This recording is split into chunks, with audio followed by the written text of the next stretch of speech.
Vamos a continuar en este mes de julio con nuestro tema Avancemos. Avancemos en el conocimiento de Dios para poder nosotros discipular a otras personas. Y la conferencia que vamos a estar tratando, el tema de hoy, lleva como título Conociendo al Maestro. Y vamos a abrir nuestra palabra en el libro de Mateo, capítulo 16. En sus casas también los invito a que tomen su Biblia, a que se dirijan al capítulo 16 del libro de Mateo y vamos a estar leyendo. ¿Ya estamos en Mateo? Ok. Dice la palabra de Dios: vinieron a Jesús a la región de Cesarea de Filipo y preguntó a sus discípulos diciendo: ¿quién dicen los hombres que es el Hijo del Hombre? Y ellos dijeron: unos Juan el Bautista, otros Elías, y otros Jeremías, o alguno de los profetas. Y él les dijo: ¿y vosotros quién decís que soy yo? Respondiendo Simón Pedro dijo: tú eres el Cristo, el Hijo del Dios viviente. Entonces le respondió Jesús: bienaventurado eres, Simón, hijo de Jonás, porque no te lo reveló carne ni sangre, sino mi Padre que está en los cielos. Y yo también te digo: tú eres Pedro, y sobre esta roca edificaré mi iglesia, y las puertas del Hades no prevalecerán contra ella. A ti te daré las llaves del reino de los cielos, y todo lo que atares en la tierra será atado en los cielos, y todo lo que desatares en la tierra será desatado en los cielos. Entonces mandó a sus discípulos a que a nadie dijesen que él era Jesús el Cristo. Amén. En julio vamos a estar tratando sobre nuestra serie Avancemos, y hoy nuestra conferencia se titula Conociendo al Maestro. ¿Por qué debemos conocer al Maestro? Al Maestro Jesús. ¿Por qué lo debemos conocer? Porque si nosotros lo conocemos, si nosotros estudiamos quién es Él, vamos a poder cumplir con la gran comisión que el Señor nos encargó en Mateo 28:19, que es ir y hacer discípulos a todas las naciones, bautizándolos en el nombre del Padre, del Hijo y del Espíritu Santo, y enseñándoles que guarden y hagan todo lo que yo les he enseñado o les he mandado. Entonces aquí es donde nosotros, para poder conocer al Maestro, debemos sumergirnos en el estudio de la palabra. El Señor Jesús está reunido con el círculo más íntimo de sus discípulos y les hace una pregunta: ¿quién dice la gente que soy yo? Y ellos le contestan: pues unos dicen que eres Juan el Bautista, otros dicen que eres Elías, otros Jeremías o alguno de los profetas. Y luego Él se preocupa por preguntarle a ellos, a sus discípulos, y les dice: ¿y para vosotros quién soy yo? Y como siempre enérgico, Pedro le dice: tú eres el Cristo, el Hijo del Dios viviente. Pero observen esta pregunta que Jesús le hace a sus discípulos, a sus apóstoles: ¿quién soy yo para vosotros? Hoy Dios también le quiere hacer la pregunta a cada uno de ustedes, a cada uno de los que están aquí en el templo y a cada uno que está en sus casas: ¿quién es Jesús para ustedes?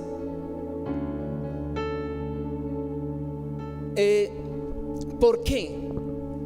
Porque Jesús, para edificar su iglesia, para formar a sus discípulos, primeramente les hizo esa pregunta: ¿quién soy yo para ustedes? Porque algunos tal vez no tienen claro quién es Jesús. Ese es el dilema. Muchas personas no tienen claro quién es Jesús para cada uno de ellos. Para algunas personas, tal vez Jesús es el que lo puede sacar de su crisis económica, para otro el que les puede ayudar en sus problemas. Lo tienen como el que ayuda, como el que provee, como el que suple, como el que los sana.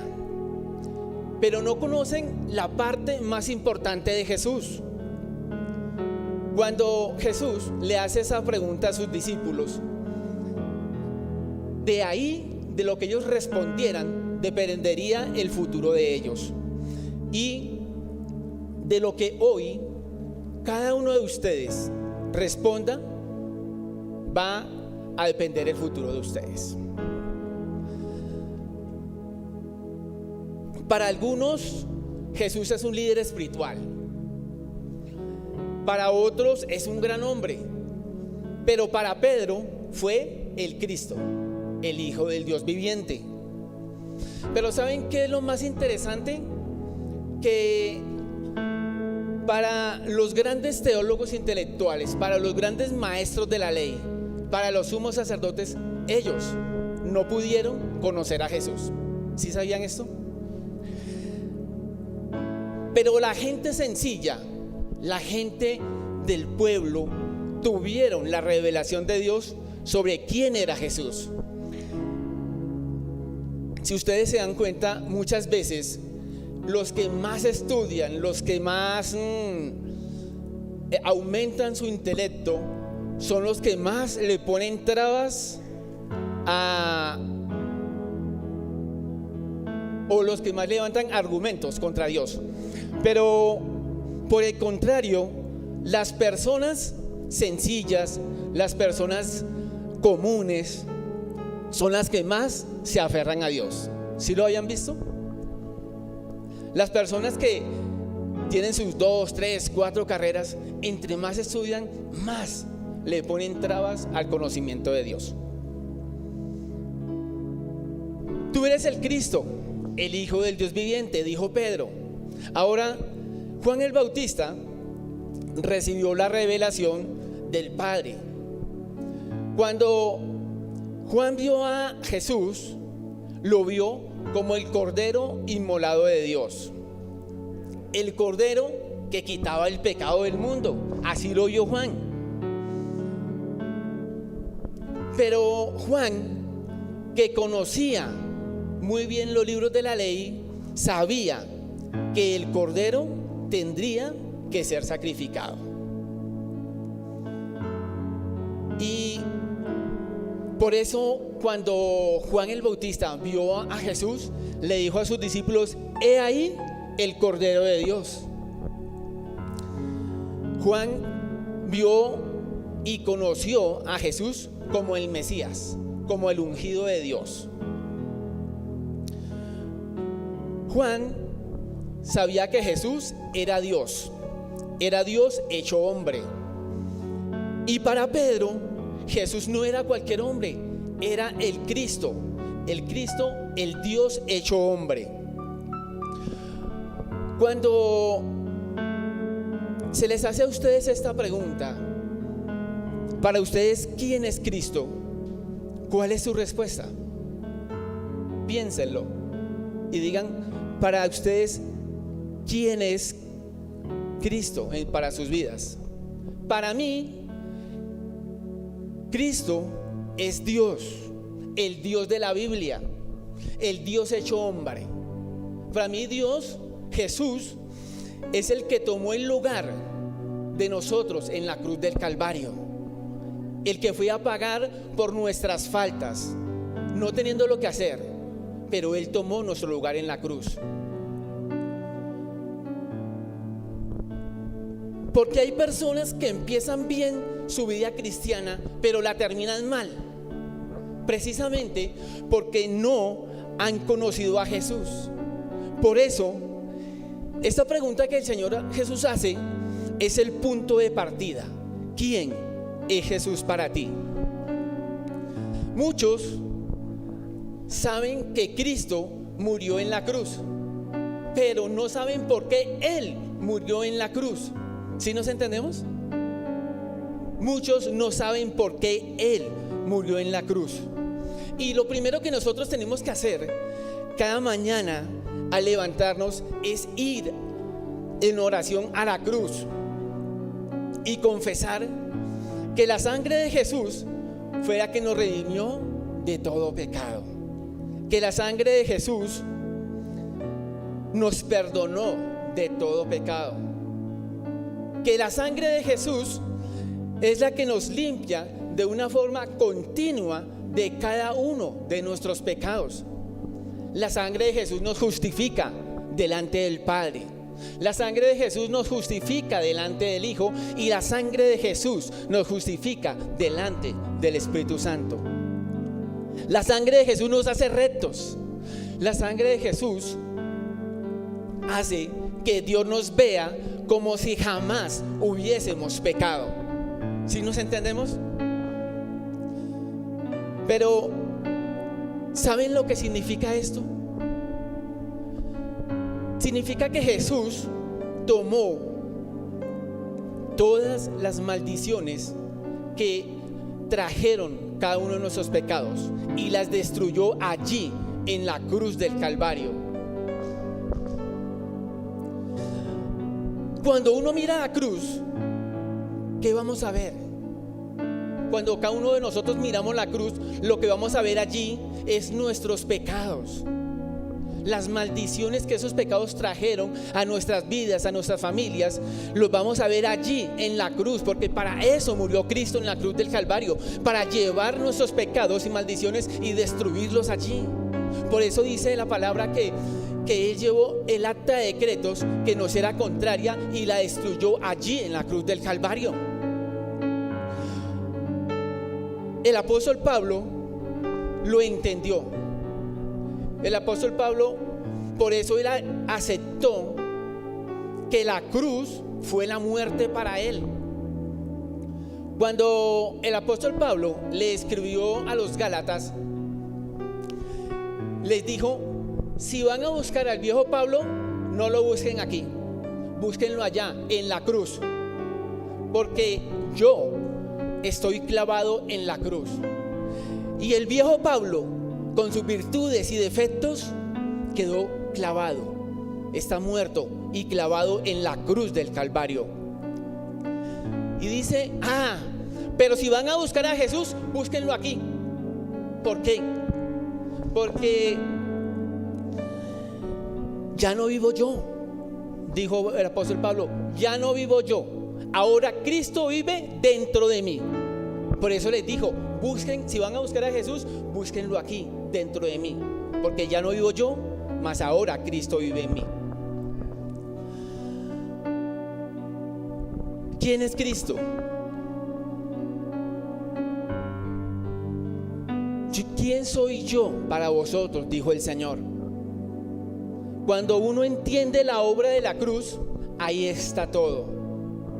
Cuando nosotros, como discipuladores que queremos ser, que es lo que estamos estudiando en este mes de julio, nosotros que nos estamos formando para ser discipuladores, para formar a otras personas en el conocimiento de Dios, entendemos cuál es la obra que Jesús hizo en la cruz del Calvario. Allí vamos a empezar a ganarlo todo para hacer la obra que Dios nos encomendó. En la cruz Jesús murió por tu sanidad. Yo espero que en esta mañana tú lo entiendas, que en la cruz Jesús murió por tu sanidad. Pero el Señor Jesús no murió simplemente en la cruz para salvar tu alma, no.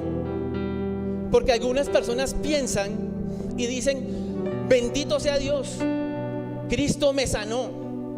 Pero igualmente cargan con muchas enfermedades. Muchas personas cargan con un cáncer, con diabetes, cargan con cualquier tipo de enfermedad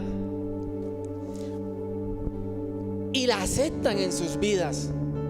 Pero créanme que esto no debe ser así. Y es donde hacemos la pregunta: ¿Cristo te salvó o no te salvó? ¿En qué andamos? La palabra salvo significa sano del cuerpo, sano del alma y libre de ruina.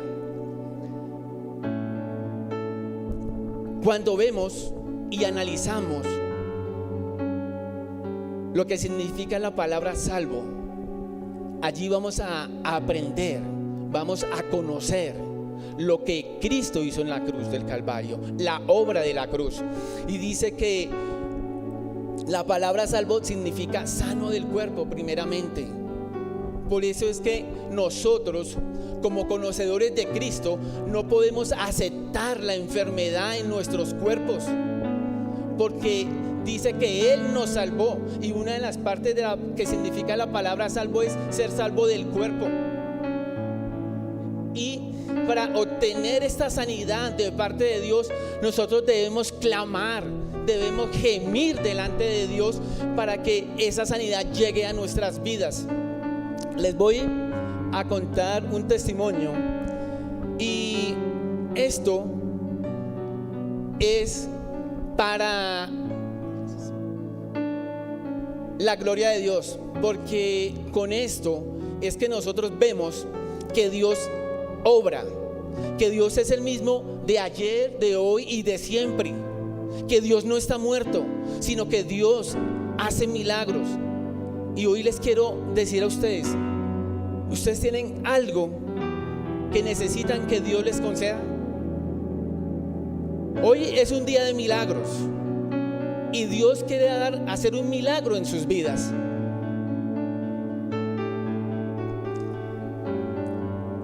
En el año pasado, en junio, dice que las cosas que le pasan a uno no son para muerte, sino para la gloria de Dios. En junio del año pasado me contagié de coronavirus, del COVID-19, y fue un tiempo terrible, porque a mí sí me dio duro. Y ya como a los 8 días más o menos, sábado 5:30 de la tarde, ya mi cuerpo no daba más, ya el corazón ya estaba a 1000, no respiraba, los pulmones no me funcionaban. Estábamos con mi esposa, o sea, esta situación solo lo sabía mi esposa y una de mis hermanas. Mis hijas no lo sabían, y de pronto ellas están sentidas porque yo nunca les dije, pero igualmente uno de papá nunca va a querer que sus hijos se preocupen, que eso de pronto sí es una parte como, no sé si envidiosa o no sé cómo decirle, pero los padres nunca van a querer que los hijos estén preocupados. Mi cuerpo no daba más, ya estaba al borde del colapso y no podía hablar, no tenía fuerzas para hablar, y lo único que pude hacer fue, con las pocas fuerzas que tenía, escribirle al pastor. Le dije: Pastor Omar, no puedo más, no sé si hasta aquí llegue, pero no puedo más. Y el pastor Omar lo que me dice, él no oró por mí ahí, porque yo sé que después él, tal vez con lágrimas en los ojos, clamaría y oraría a Dios por mí, pero ahí no lo hizo, porque él sabe que yo tengo autoridad para orar y pedir mi sanidad delante de Dios.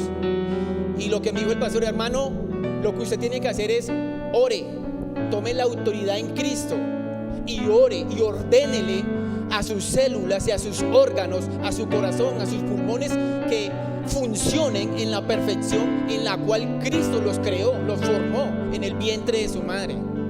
Eso fue lo que dijo el pastor.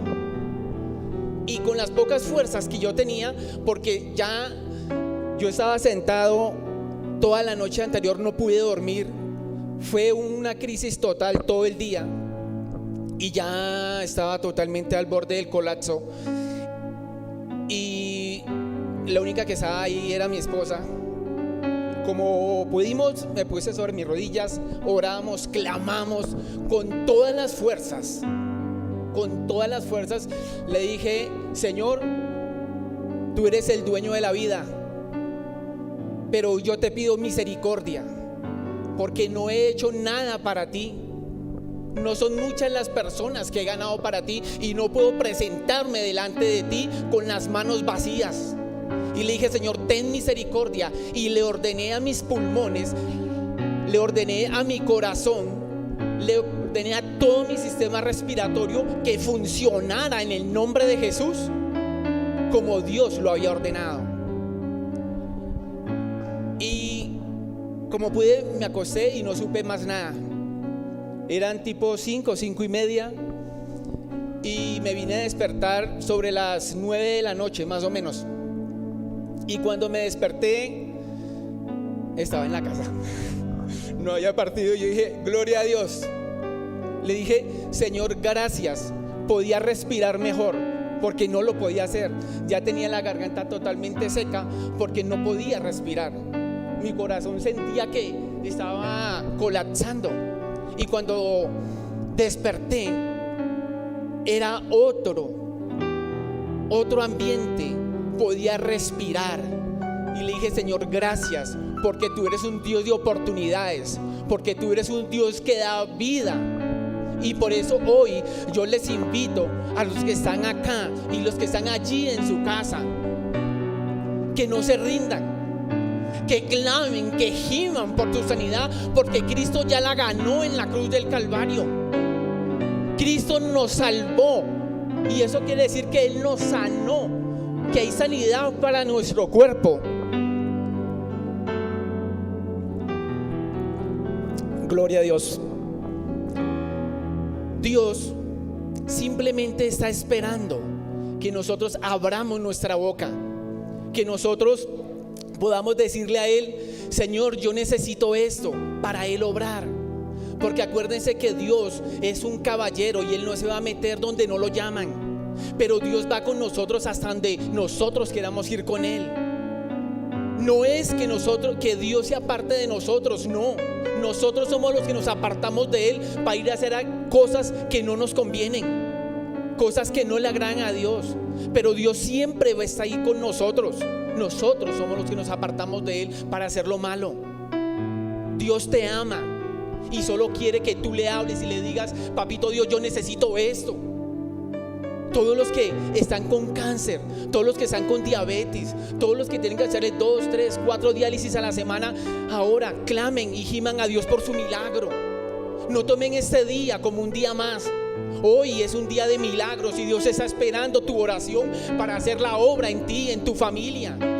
Puede que tú no seas el enfermo, pero tienes un amigo, tienes un familiar que está enfermo. Clama y gime por él, porque Dios está esperando tu oración para hacer ese milagro. El segundo aspecto en el que Dios nos salvó fue en que somos sanos del alma. Dios nos salvó para ir a una vida eterna con Él, pero nosotros también tenemos que estar preparados para ir a esa vida eterna con Jesús, con el Padre y con el Espíritu Santo. Y si nosotros no tenemos una vida libre de resentimientos, no va a ser posible. Hoy yo les invito a cada uno de ustedes que están acá, que están en su casa, si tienen a alguien a quien perdonar, por favor háganlo. En varias conferencias que yo he tenido la oportunidad de hablarles, les he recalcado la importancia del perdón. Dios dice que si nosotros no perdonamos, Él tampoco nos perdonará, como lo dice en Mateo 6. Por eso yo sé que hay situaciones en que perdonar es difícil, pero mis amados hermanos, el perdón no es para el agresor. El perdón es para el agredido, porque él es el que necesita tener paz. El agresor de pronto está en otro lado, tranquilo, disfrutando de su vida sin ninguna carga, porque lo que él hizo para él es normal. Pero la persona agredida, pasan los días, pasan los años y sigue con esa carga en su corazón. Sigue amargándose, lo sigue entristeciendo, se acuerda de lo que le pasó y sigue llorando. Y no, eso no es lo que Dios quiere para tu vida. Dios salvó también tu alma, sanó tu alma, y lo que Él quiere es que tú perdones, puedas perdonar. Hay agresiones muy delicadas. Aquellas personas que fueron violadas, que fueron violentadas, que fueron traicionadas.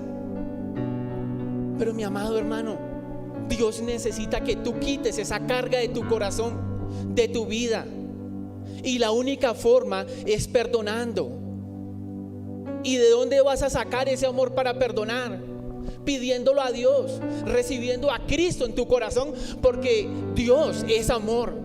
Y cuando nuestro corazón está lleno de amor, es allí donde sacamos las fuerzas para perdonar a aquel que me violó, a aquel que me traicionó, a aquel que me robó, a aquel que lastimó a mi hija, a aquel que traicionó a mi hija, a aquel que nos quitó lo que más amábamos. Pero no lo dejes de hacer. Dios necesita que tú perdones a todos aquellos que te lastimaron para poderte perdonar a ti. Porque no sabemos en qué momento vamos a partir con el Señor. La vida no la tenemos comprada. No podemos decir yo voy a vivir hasta tal año. No, Dios me puede llamar esa misma noche, dentro de un año, dentro de un mes, no lo sé. Pero lo que sabemos es que sí debemos estar preparados para el momento en el que Dios nos llame a su presencia, con un alma libre, sin ningún resentimiento, habiendo perdonado a todos y sobre todo siendo yo libre de todo resentimiento.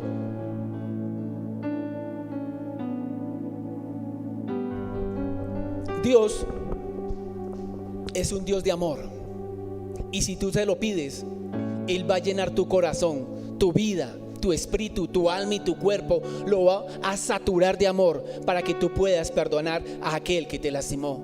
No lo olvides. Si tienes que llorar, llora. Si tienes que arrodillar a Dios, arrodíllate. Haz lo que tengas que hacer, pero perdona, porque Dios está esperando para perdonarte y para poder bendecir tu vida a través del perdón. En muchas ocasiones no hay necesidad de que el líder, el pastor, tu amigo ore por ti. No hay necesidad.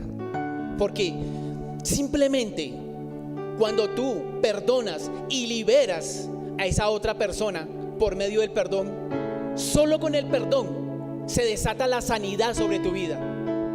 Porque esto de la falta del perdón es lo que el enemigo utiliza para tener a la persona atada a la enfermedad. Y eso lo vimos, si ustedes lo han leído en la vida del rey David. Dice que mientras que él cayó su pecado, dice el rey David, mientras callé, se envejecieron mis huesos y se volvió mi verdor en sequedades de verano. Mientras que nosotros callemos, mientras que nosotros no abramos nuestra boca y pidamos perdón, la enfermedad va a estar ahí en muchos casos. Pero si tú perdonas, cuando tú abras tu boca y expreses tu perdón, allí se va a desatar la sanidad para tu vida, para tu cuerpo, para tu familia. El tercer aspecto en el que Jesús nos salvó, en el que Él obró en la cruz del Calvario, en la obra de la cruz, fue que Él nos hizo libres de la ruina. Dios es un Dios que es el dueño de todo lo visible y lo invisible. ¿Y a quién le dio todo eso? Al hombre, para que lo administrara. ¿Se acuerdan lo que les dijo? Creced y fructificaos, sojuzgad la tierra. Él nos dio todo eso a nosotros. ¿Por qué algunas personas, algunas familias se someten a la pobreza, a la ruina, al desempleo? ¿Por qué? Porque no tienen el conocimiento que estamos aprendiendo hoy de la obra que Dios hizo en la cruz del Calvario. Cuando tú conoces esto, empiezas a ser libre de la ruina, de la pobreza, de la miseria, porque sabes que la puedes ganar en oración cada mañana cuando tú vas a la cruz y le dices: Señor, bendice mi hogar. Así como lo hizo Jabes. Jabes fue delante de Dios y le dijo: oh Dios, bendíceme, ensancha mi territorio. Jabes le dijo a Dios: que tu mano, tu presencia vaya conmigo todos los días y me libres del mal para que este no me dañe. Jabes le pidió a Dios su bendición. Él no se quedó callado. Él sabía que tenía problemas, reconoció sus problemas, que es lo que nosotros debemos hacer. Debemos reconocer que estamos enfermos. Debemos reconocer que nuestra alma necesita perdonar. Y debemos reconocer que cuando las cosas no van bien en nuestras finanzas, cuando nos roban una, otra y otra vez, cuando se dañan las cosas en nuestras casas sin ninguna explicación más que a otras personas, hay algo raro en nuestras casas, en nuestras vidas.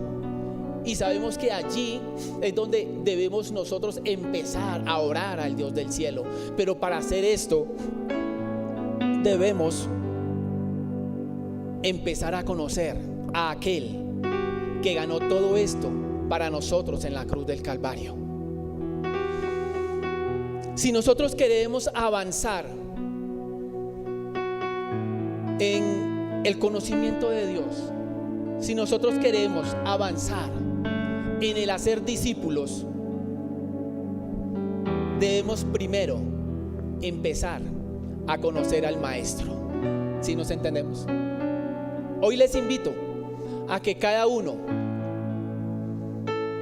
de aquí en adelante invierta más tiempo en su oración, invierta más tiempo en la lectura de la palabra, porque allí ustedes van a conocer quién es Jesucristo.